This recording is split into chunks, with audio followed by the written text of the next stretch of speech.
علیکم ویورز، امید ہے آپ سب خیریت سے ہوں گے۔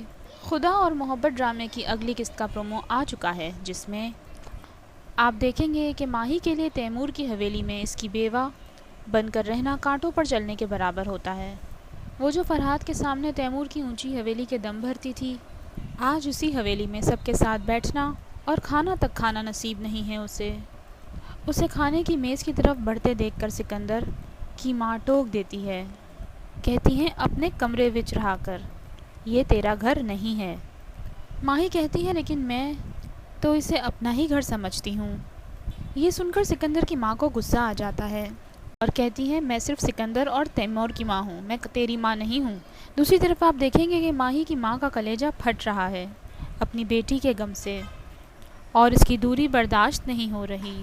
وہ اپنے شوہر سے کہتی ہے کہ مجھے صرف اپنے بچی کی فکر ہے، وہ وہاں اکیلی کیسے رہے گی؟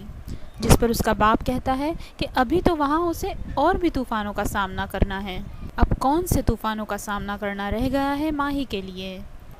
باپ کے منہ سے یہ الفاظ بے مطلب لگے مجھے۔ اپنی بیٹی کے لیے اگر کچھ کر نہیں سکتے تو دعا تو کر ہی سکتے ہیں۔ دوسری طرف آپ دیکھیں گے کہ رومانہ دربار پر دعا مانگ رہی ہے، اور تب ہی اس کی نظر فرحاد پر پڑتی ہے۔ فرحاد اس سے چھپتا چھپاتا بھاگتا ہے۔ جس موتی کی وجہ سے رومانہ کو فرحاد سے ہمدردی ہوئی تھی، وہی موتی آگے چل کر فرحاد اپنے گلے میں پہن لیتا ہے، تعویذ کے طور پر۔ ادھر بابا کو انتظار تھا فرحاد کی آمد کا۔ اس کے قدم چوکھٹ پر پڑتے ہی وہ چوکنے ہو جاتے ہیں اور کہتے ہیں کہ آ گئے، بڑا انتظار کروایا تم نے۔ فرحاد چونک جاتا ہے کہ میرا انتظار کیوں کر رہے تھے، اور ان کے سامنے بیٹھ جاتا ہے۔ اپنے دل کا حال بیان کرے گا، لیکن خود جو اس نے اتنے دل توڑے ہیں اس کا احساس نہیں ہے اسے۔ اس کی ماں پاگل ہے، باپ کے کندھے جھک چکے ہیں، بہن اور بھائی دکھی ہیں، لیکن فرحاد کے لیے ماہی کے ٹھکرائے جانے کا دکھ سب سے بڑا ہے۔